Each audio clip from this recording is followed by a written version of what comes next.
요즘 제가 좀 심취해서 보고 있는 철학서가 있습니다. 쇼펜하우와 니체입니다. 아마 파도처럼 흔들리는 우리 마음을 다 잡아주는데 이 두 분의 철학자가 나름 많은 도움이 된다, 이런 생각을 제가 합니다. 그래서 그분의 그 철학 사조의 그 핵심 사상을 중심으로 오늘 영상을 제가 촬영하겠습니다. 쇼펜하우는 1780년도 그때 태어나셔서 한 72세까지 살았던 독일의 그 대표적인 철학자입니다. 그런데 요 철학의 사상을, 철학의 사조를 물려받은 사람이 바로 니체입니다. 우리가 이제 공자님이라고 이야기할 때 바로 생각나는 분이 계시죠. 맹자입니다. 공자, 맹자. 그러니까 공자가 길을 잡았으면 그 길을 제대로 후시에 잘 전달한 사람이 맹자입니다. 이와 마찬가지로 노자와 장자도 마찬가지입니다. 노자의 철학 사상을 잘 이어받은 사람이 장자입니다. 저는 그런 측면에서 쇼펜하우의 그런 사상을 그래도 잘 이어받은 사람이 아마 니체가 아닌가, 이런 생각을 합니다. 그래서 요즘 제가 읽은 책이 쇼펜하우에 대해서 공부를 하고 또 니체에 대해서 공부를 했는데, 상당히 요즘같이 파도처럼 흔들리는 요즘 우리 마음을 다 잡아주는 데는 이 두 분의 철학자가 아마 상당히 좋다는 것을 제가 책을 통해서 알게 됐습니다. 오늘은 그 두 분의 철학의 사상, 핵심 사상에 대해서 제가 나름대로 정리한 것을 말씀을 드리겠습니다. 쇼펜하우는 자기 아버지가 사업을 하셔가지고 집도 부자고 그렇습니다. 그런데 어쨌든 아버지는 쇼펜하우가 사업을 하기를 바랬지만은 자기는 뜻을 굽히지 않고 철학의 길로 들어서게 되었습니다. 그래서 나름대로 사는 것도 괜찮았기 때문에 크게 걱정 없이 나름대로는 이 철학에 깊이 빠져서 정말로 우리 삶의 문제가, 인생의 문제가 무엇인지를 깊이 사유를 하셨던 그 철학자다, 이렇게 생각하고, 또 요즘같이 이런 혼란한 시기에, 흔들리는 시기에 쇼펜하우를 많이 우리 사람들이 읽고 있는 이유가 아마 거기에 있지 않나, 이런 생각을 합니다. 그래서 일단은 오늘 쇼펜하우의 그 핵심 사상에 대한 이야기를 제가 하겠습니다. 쇼펜하우의 핵심 사상은 제가 불교 그 책에서도 이야기를 했지만은, 세상은 당신 마음의 표현이다, 이렇게 제가 말씀을 드렸거든요. 그게 뭐냐면은 의지와 표상. 의지는 제가 본 바로는 우리의 마음을 말합니다. 이 의지의 표상이 나타난 것이 이 세상이다. 그것이 쇼펜하우의 핵심 사상 제일 첫 번째입니다. 의지와 표상으로의 세계, 그런 내용이 있죠. 의지는 바로 우리의 내면의 영혼, 마음, 이것이 드러난 것이 이 펼쳐진 이 세계다, 이렇게 보는 것입니다. 그로 인해서 이제 이런 관점에서 우리 인간의 그런 욕구로 인한 고통, 이것을 갖다가 깊이 탐구한 철학자다, 그렇습니다. 그렇게 해보니까 우리 삶의 이 세상이 일체가 고통이다. 그러니까 우리가 쇼펜하우를 갖다가 염세주의 철학자라고 그럽니다. 일체가 고통이라는 것입니다. 일체가 고통이다. 그런 불교에서 말하는 일체 계고 같은 뜻이죠. 그렇습니다. 자, 쇼펜하우의 핵심 사상이 마음을 중요시하는 것이죠. 우리의 마음, 내면의 의지, 이것이 밖으로 드러난 것이 우리가 보는 이 세상이다. 이 세상이다. 그러니까 우리는 각자가 다 다른 세상을 살고 있다. 다른 세상을 살고 있다, 이렇게 보는 것입니다. 그러니까 우리는 어떻습니까? 나는 나답게 살아가야 되는 것입니다. 외부의 비교에 의해서 흔들릴 필요가 없다는 것입니다. 중심을 잡고 나로서 살아가는 것입니다. 옆에 있는 사람도 자기가 보는 영혼과 마음으로 이 세상을 보기 때문에 자기의 세상을 살아가는 것입니다. 나는 내가 보는 이 마음으로, 이 영혼으로 이 세상을 바라보고 살아가는 것이고, 그러니까 내가 살아가는 데 있어서 중심을 잡을 수 있습니다. 그렇지 않다면 우리는 항상 남과 비교하면서 저 사람은 저랬는데 나는 이렇다, 이런 비교를 하게 되지 않습니까? 그렇지 않다는 것입니다. 그러니 쇼펜하우의 이 의지와 표상의 세계, 이것은 나름대로 흔들리는 요즘의 세계에서 우리를 마음을 좀 이렇게 단단히 하는데 많은 도움이 된다, 이렇게 생각을 합니다. 그러니까 우리는 각자 단독자로서 살아간다는 것입니다. 살아가야 된다는 것입니다. 그리고 이제 우리 삶의 이 세계를 내혹하게 바라보면은 일체가 고통이라는 것입니다. 일체가.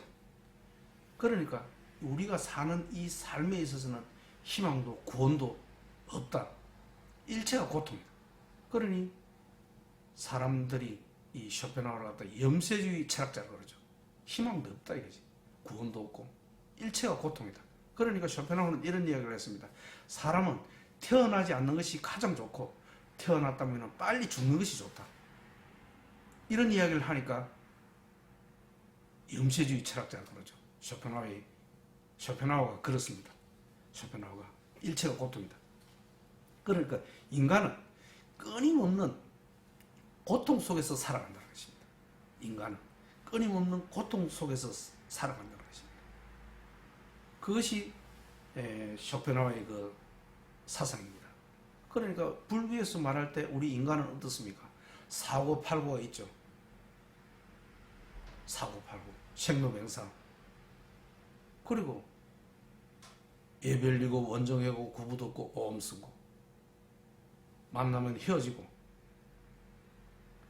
얻고 싶으나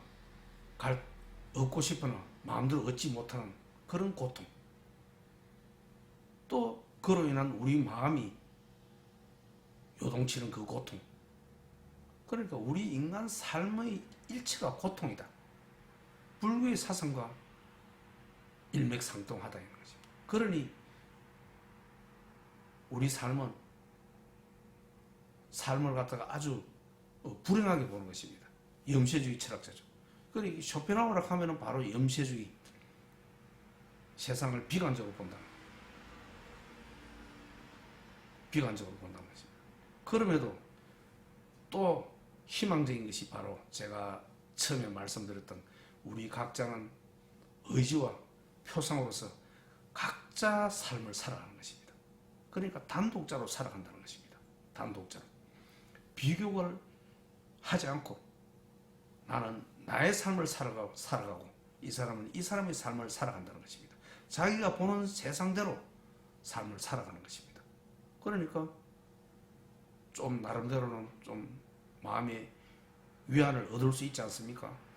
비교할 필요가 없다는 것입니다.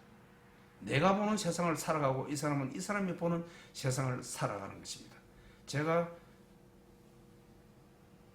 저번 책에서 제가 지은 책에 보면 세상은 당신 마음의 표현이다, 이런 주제를 가지고 제가 책에 글을 적었거든요. 그렇습니다. 우리는 각자 50억 인구가 있다면 50억 개의 세상이 있다는 뜻입니다. 그러니 단독자로서 남의 말에 흔들리지 않고 내가 보는 세상대로 살아가는 것입니다. 그러니 결코 남의 세상을 내가 이렇쿵 저렇쿵, 야 그렇게 해야 된다 저렇게 해야 된다 말할 필요가 없다는 것입니다. 그것은 전혀 그럴 필요가 없다는 것입니다. 자기가 보는 세상대로 살아가고 이 사람은 이 사람이 보는 세상대로 단독자로서 살아가야 한다는 것입니다. 자, 요 세 가지가 아마 그 쇼펜하우어의 핵심 사상이다. 저는 그렇게 봅니다. 자, 의지와 표상의 세계다. 그리고 세상은 일체가 고통이기 때문에 우리에게는 희망이나 구원이 없다.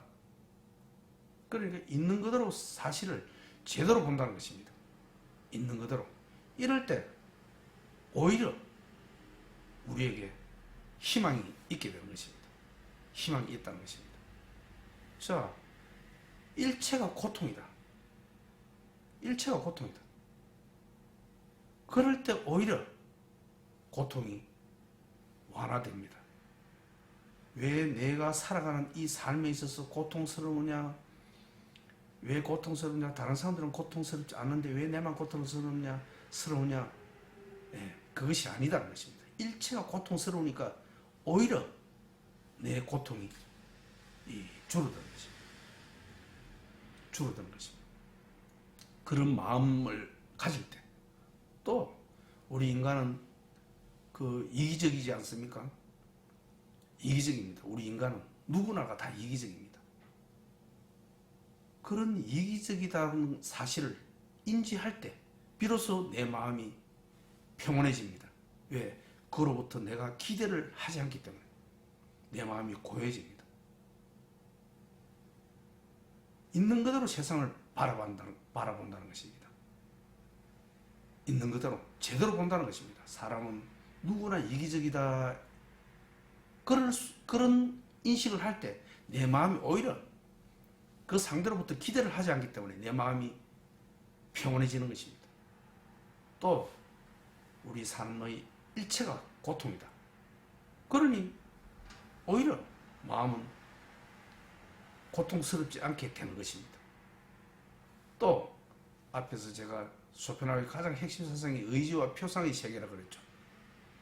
모두 다 다른 세상을 살고 있기 때문에 나는 나의 세상을 살면 된다는 것입니다. 자, 방금 이 세 개가 쇼펜하우어의 핵심 사상으로 이라고 제가 말씀을 드릴 수 있습니다. 그러면 이런 세상에서 어떻게 우리가 좀 이렇게 살아갈 수 있느냐? 쇼펜하우어는 이렇게 생각합니다. 쇼펜하우어는 이런 고통을 불가피하다, 피할 수 없다. 고통 속에서 살아가는 것이 우리 인생이다.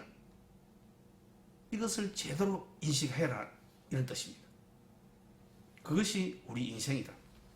그러니까 진정한 행복은 이 고통을 바로 직면할 때 행복을 느낄 수 있다는 것입니다. 고통을 바로 직면할 때. 또 이제 한 가지 쇼펜하우어가 또 그래도 추천드리는 것은 예술에 좀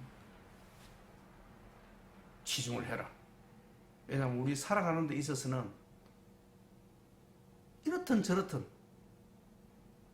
우리가 욕망으로 인해서 무언가를 투쟁을 통해서 구한다는 것, 그것이 고통이다. 그런데 그것은 끝이 없는 고통이라는 뜻입니다. 해결될 수가 없다는 것입니다. 물론 내가 원하는 것을 잠시 얻을 수 있지만 또 다른 욕망으로 인해서 또 다른 고통을 겪는다는 것입니다. 그러니 우리 삶은 끝없는 고통 속에서 견뎌야 된다는 것입니다. 그러니 그 고통을 우리는 수용하고 받아들여야 된다는 것입니다. 자, 그러기 위해서는 한 가지 약간의 고통을 줄이는 것이 있다. 그것은 뭐냐? 문학에 좀 신경을 쓰면 그런 고통을 조금은 이렇게 줄여줄 수 있다. 그러니까 쇼펜하우어도 항상 산책을 하고 이렇게 하면 항상 플루트를 연주를 했다 그럽니다. 플루트, 음악을. 그리고 쇼펜하우어가 또 중요하게 얘기했던 것이 우리 인간의 행복의 가장 중요한 것입니다. 건강이라고 그랬습니다. 건강. 그러니까 쇼펜하우어도 항상 산책을 하고 또 이런 음악을 연주를 하고 플루트 연주를 하고 그리고 이제 이런 책을 보고 글을 쓰고 이렇게 했다고 이제 알려져 있습니다. 자, 쇼펜하우어의 핵심에 대해서 이제 제가 한 3가지로 말씀드렸죠. 자, 그러면 그런 사상이 이제 니체한테 이어집니다. 니체도 쇼펜하우어보다는 한 60년 정도 뒤에 살았던 독일의 그 위대한 철학자입니다. 독일의 위대한 철학자입니다. 니체도. 그런데 이제 그 내용을 보면은 이 쇼펜하우어의 사상과 니체의 사상이 상당히 그 흡사합니다. 그것은 바로 우리가 공자가 명자 또는 노자와 장자 그 철학의 사조를 이어받았다. 이것처럼 이 쇼펜하우어의 그런 철학의 사조를 이어받은 사람이 바로 니체다. 그러니까 니체도 우리 자신으로 나답게 살아가는 데 있어서 도움을 주는 대단한 철학자입니다. 그것은 뭐냐? 있는 그대로를 현실 그대로를 직시한다는 것입니다. 현실 그대로를 직시한다는 것입니다. 자, 니체에 대해서 이제 이야기를 제가 이어나가겠습니다. 니체의 그 사상이 핵심 사상이 제가 한 5가지 정도로 제가 뽑았는데, 첫 번째는 우리의 이 생각, 이성, 영혼, 이거보다도 더 중요한 것이 뭐로 보느냐? 신체로 보는 것입니다. 신체는 이런 이성과 영혼을 담는 그릇이라고 볼 수 있죠. 그런데 그 당시에 유럽의 그 당시에 많은 이런 철학의 사조, 흐름 이런 것은 신체보다도 더 중요하다, 가치가 있다. 그것이 뭐냐? 이성, 영혼 이것이었습니다. 그런데 니체는 아니다. 그런 것보다도 더 중요한 것이 뭐냐? 신체다. 신체가 이런 이성과 영혼을 담는 그릇이지 않습니까? 이 쇼펜하우어도 우리 육체, 건강 이것을 가장 행복의 핵심 요소로 봤습니다. 니체도 마찬가지입니다. 니체도 그런 이성과 영혼보다도 더 중요한 것이 뭐냐? 우리의 건강, 신체라고 봤습니다. 제가 볼 때 상당히 그 일리가 있다고 저는 생각을 듭니다. 왜? 우리가 몸이 아프면은 이런 이성과 영혼, 마음이 그냥 무너집니다. 그러니까 그 당시에 많은 사람들, 철학의 사조들 전부 다 이성과 영혼과 마음을 중요하게 여기는데 이 니체는 아니다. 오히려 우리의 이 몸, 신체가 이런 것보다도 더 중요하다. 이렇게 본 것입니다. 이것은 쇼펜하우어의 사상과도 일맥상통하다. 저는 막 그렇게 생각을 합니다.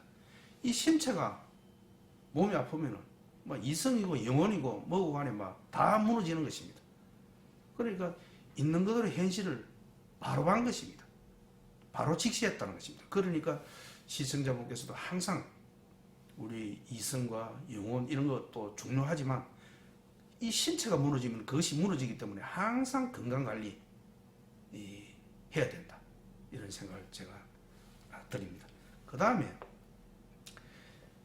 니체락 하면은 우리 시청자분들 많이 아는 망치 철학자죠. 신은 죽었다. 신은 죽었다 그러지 않습니까? 신은 죽었다. 신이라고 하는 것은 그 당시에 유럽에서 절대적인 이 존재죠. 우리 모두는 신의 그 밑에 신이 우리를 이제 이렇게 창조했기 때문에 우리 인간은 어떻습니까? 나약하고 허약하고 좀 가치가 좀 떨어지고 그러니까 이런 가치 없는 나약한 인간 이런 인간은 항상 신을 우러러보면서 신에 의지하게 되죠. 그러니까 신이 우리를 만들었다. 이렇게 이제 그 당시에는 그렇게 봤습니다. 그런데 니체는 그런 사상을 완전히 부셔버렸다. 그래서 망치 철학자라고 합니다. 또 신은 죽었다 그러죠. 신은 죽었다. 니체는 인간이 신을 만들었다. 이래 보는 것입니다. 인간이. 그 당시에 모든 사상들, 철학들을 모두 신이 인간을 만들었다 그러지. 그렇지 않습니까? 그런데 니체는 아니다. 신은 죽었다. 그러니 그리고 우리 인간이 신을 만들었다. 그러니까 대단히 파격적인 표현이죠. 그리고 또 니체의 그 아버지는 목사입니다. 그런데도 불구하고 바로 현실을 직시하는 것입니다. 그렇게 된 원인이 어디에 있었느냐? 그것은 과학의 발달이다. 과학의 발달이다. 이 니체보다도 한 300년 정도 전에 무슨 일이 있었느냐? 갈릴레오가 그 지동설을 주장했습니다. 그 당시에 그 전에 일반적으로 알려졌던 것이 우리가 천동설이지 않습니까? 이 지구가 인간이 지구를 만들었기 때문에 아니다. 신이 지구를 만들고 인간을 만들었다. 그러니까 신이 만드는 이 지구, 이 세상, 이 사람이 중심인데 그러니까 당연히 이 태양은 이 지구의 신이 만든 이 지구의 둘레를 돈다. 이것이 천동설이지 않습니까? 천동설이는 그런데 갈릴레오가 아니다. 지구가 중심이 되는 것이 아니고 태양이 중심이다. 그러니까 우리 지구가 태양의 둘레를 돈다. 이렇게 이야기를 하였던 것입니다. 그 니체보다도 한 300년 정도 전에 또 그 당시 니체가 있었던 그 당시에 다윈이라는 사람이 있었죠. 다윈 진화론. 그러니까 우리 인간이라는 이런 만물의 영장도 자그마한 그런 생물, 벌레 또는 뭐 원숭이 이런 것이 진화해서 지금의 이런 인간이 되었다. 이제 과학적으로 보니까 그렇다는 것입니다. 이런 것들이 이런 과학이 이 니체를 갖다가 생각을 바꾸게 했던 것입니다. 보니까 맞거든요. 신이 인간을 만드는 것이 아니다는 것을 갖다가 니체는 이 과학의 발전으로서 알게 되었던 것입니다. 이 니체가. 그러니 가만히 니체가 생각해 보니까 오히려 신이 인간을 만드는 것입니다. 그런데 요즘은 제가 이런 이야기를 하면 많은 사람들이 공감을 합니다. 신이 없다. 인간이 신을 만들었다. 즉 피로에 의해서. 인간이 피로에 의해서 신을 만들었다. 많은 사람들이 공감을 아마 할 것입니다. 그런데 그 당시에 지금부터 300년 전 그 당시에는 그것이 대단히 파격적인 그런 언행이었다. 그 당시에는. 근데 지금은 많은 사람들이 그렇게 믿지 않죠. 지금도 뭐 많은 사람들이 신이 이제 우리 인간을 만들었다 생각하지만 사실은 인간이 신을 만드는 것입니다. 인간이. 그럼 불교라든지 뭐는 기독교이라든지 모든 우리 인간이 중심이 된다. 이것이 니체 철학의 핵심 사상입니다. 자, 그러니까 가만히 니체가 생각을 해보니까 이 종교락 하는 것 이것이 우리 인간을 갖다가 오히려 통제하고 구속하고 우리를 고통스럽게 한다는 것입니다. 그 당시에 니체가 보니까 그렇지 신은 위대하고 인간은 나약한 것이 아니다는 것입니다. 신이 위대하고 인간이 나약하고 허약한 그런 존재가 아니다는 것입니다. 그러니까 니체가 신은 죽었다. 신은 없다. 이런 이야기를 이제 한 것입니다. 그로부터 이제 등장된 것이 초인이라는 개념이 이제 그 니체에 의해서 생겨나게 됩니다. 니체에 의해서. 초인이 뭐냐? 초인. 우리가 이제 신이 없기 때문에, 이제 신이 죽었기 때문에, 신이 죽었다 했기 때문에 초인의 개념을 갖다가 니체가 이렇게 생각해냈던 것입니다. 그럼 초인이 뭐냐? 우리 인간은 원래부터 다윈의 진화론에 의해서 보면은 우리 인간은 원래부터 벌레라든지 그런 자그마한 그 미생물, 벌레, 원숭이 이렇게 해서 이제 우리 인간이 되었다. 과학의 힘으로 이제 이렇게 밝혀진 것입니다. 그러다 보니까 니체는 우리 인간의 모습을 하고 있는 사람이지만 형태만 인간일 뿐이지 과연 원숭이처럼 벌레처럼 그렇게 사는 사람이 살아서는 안 된다는 것이죠. 그렇게 사는 사람이 있다는 것입니다. 벌레처럼 원숭이처럼 그렇게 사는 사람에 대해서 그것을 뛰어넘는 사람, 그것이 뭐냐? 초인입니다. 초인. 그런 개념을 이제 처음으로 이제 도입시킨 사람이 니체입니다. 그러면 신이 죽었으니까 그러면 초인이 뭐냐? 초인이 뭐냐? 하루하루 성장하고 발전한다. 그런 사람을 니체는 초인이라고 봅니다. 하루하루 성장하고 발전하는 사람. 그러니까 우리는 항상 뭐 벌레처럼 원숭이처럼 뭐 어제가 오늘 같고 막 이렇게 발전이 없는 사람, 이런 것은 인간으로 뭐 보기보다 오히려 형태는 인간이지만 오히려 벌레가 아닌지 그런 사람을 초인이라 부를 수는 없다는 것입니다. 그러면 초인이 되기 위해서는 뭘 해야 되느냐?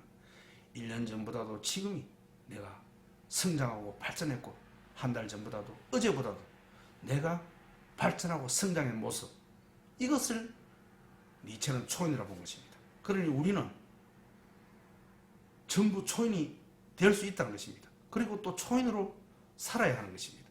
그렇지 않으면 벌레와 원숭이처럼 그렇게 살 수가 있는 것입니다. 그렇게 살아서는 안 된다는 것이죠. 신은 죽었는데 이제 신은 없기 때문에 신이 죽었다는 거죠. 그럼 우리 인간이 이 세상의 핵심이고 중심이라는 것입니다.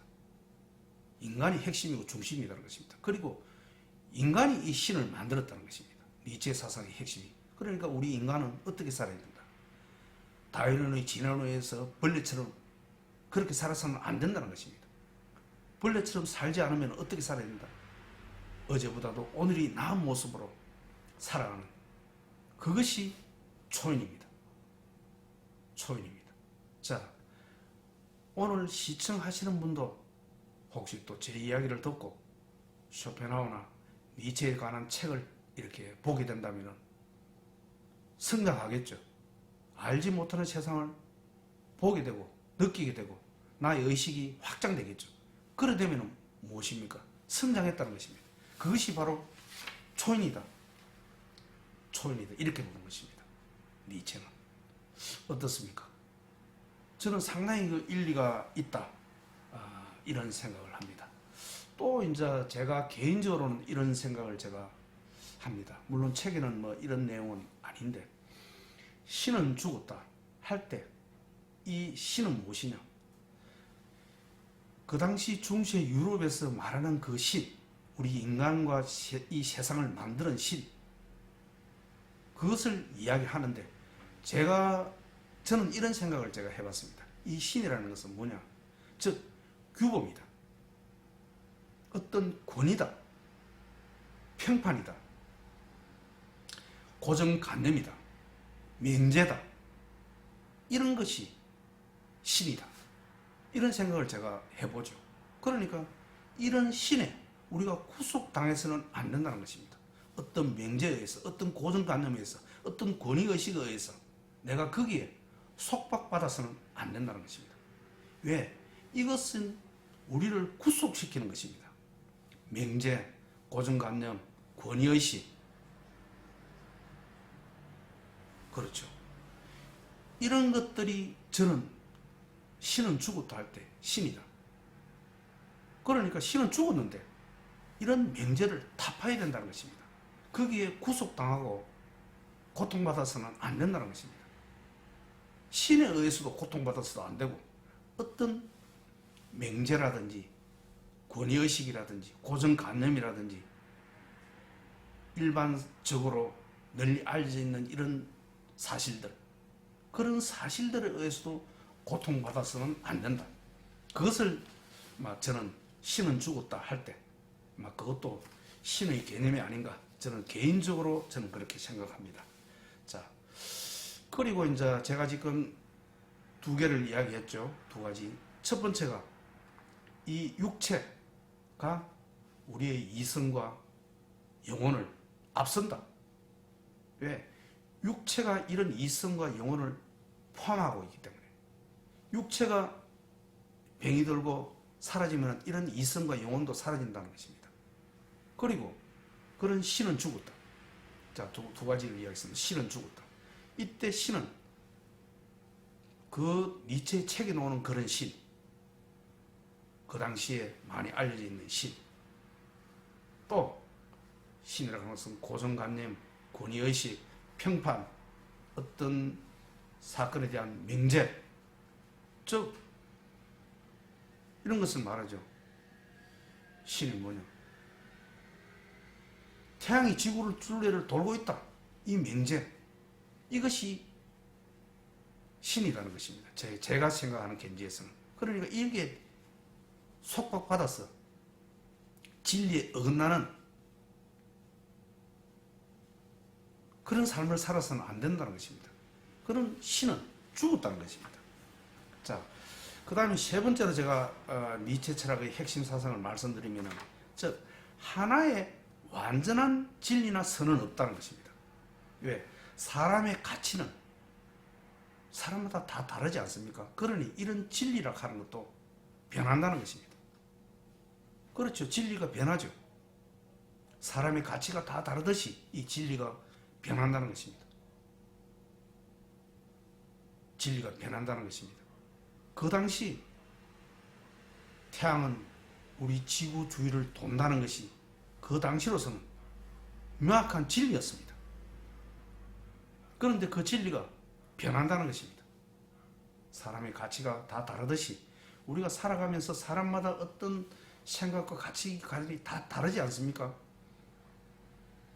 동일한 물체, 동일한 어떤 사항에 대해서도 사람마다 다 다르게 해석한다는 것입니다.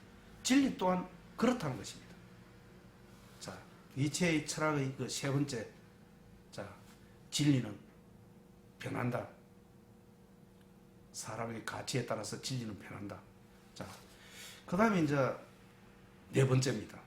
니체 철학의 핵심 사상 네 번째입니다. 네 번째가 뭐냐면은 우리가 일반적으로 알고 있는 그런 도덕이나 자유나 정의나 유토피아나 이런 것은 허구다는 것입니다.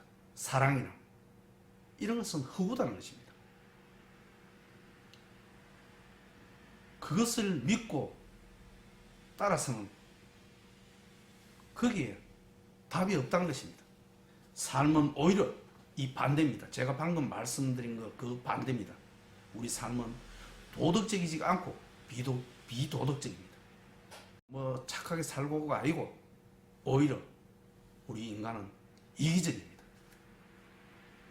그리고 우리 삶은 뭐 아름답고 뭐 이런 것이 아니고 우리 삶은 일체가 고통이라는 것입니다. 그것이 뭐냐?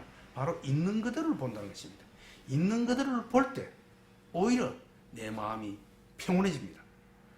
저 사람이 이기적이라고 봐야 됩니다. 우리는 세상을 제대로 봐야 됩니다. 이기적이라고 봐야 됩니다. 사람은 모두. 그럴 때 나는 그 사람에게 어떤 기대를 하지 않게 되고 내 마음이 오히려 고요해지는 것입니다. 그리고 이 삶은 고통이다.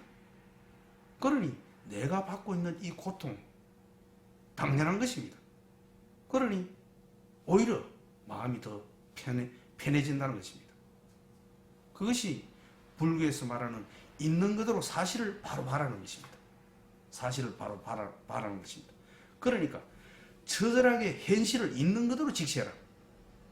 처절하게 현실을 있는 그대로 직시해라. 이것이 우리 삶을 현명하게 지혜롭게 살아가는 데 있어서 아주 좋다. 처절하게 현실을 삶을 있는 그대로 바라봐라. 있는 그대로 바라보게 되니까 주변을 보니까 사람은 전부 이기적이다. 그러니까 기대를 하지 않게 되죠. 마음이 평온해지죠. 삶은 일체가 고통이다. 내가 왜 괴로우냐? 내만 왜 괴로우냐? 아니다는 것입니다. 여기에 내 주위에 있는 모든 사람들이 고통이다. 다만 내보다도 더 고통받는 사람이 있을 때는 그로 인해서 나의 고통이, 지금이 겪는 이 고통이 그래도 조금은 위로를 좀 받을 수 있습니다. 그러니까 그 당시로서는 상당히 파격적입니다. 이런 쇼펜하우와 니체의 이런 이야기들은. 그리고 이제 다섯 번째로 제가 말씀드린 것이 이제 니체에서 운명을 사랑하라는 이야기가 있습니다. 운명을 사랑하라. 운명은 무엇입니까? 지금 내가 겪고 있는 이런 사건들을 말합니다. 이런 사건들을 말합니다. 이런 사건들은 있는 그대로 받아들여야 한다는 것입니다. 이것이 운명입니다. 이 운명을 있는 그대로 받아들여야 한다는 것입니다. 이 운명은 지금의 내에게서 일어나는 이 운명은 거슬러 가면은 전부 나의 업으로 인해서 지금의 나의 이 운명이 생기는 것입니다. 내가 지금 이런 강의를 하고 있는 것도 거슬러 올라가면 나의 엄마, 아버지 나를 낳으셨고 내가 그 중간에 이러이러한 공부를 하게 됐고 또 이러이러한 일을 원하게 됐고 그런 고통과 슬픔 속에서 이런 공부를 하게 되었고 수많은 슬픔과 고통과 좌절과 잠깐의 희망 이런 모든 것들이 지금 내가 이렇게 강의를 하게 만들었던 것입니다. 그것은 내뿐만 아니고 나의 어머니, 아버지 또 그 위에 있는 할머니, 할아버지 또 그 위에 정조 할머니, 할아버지 이런 모든 것들이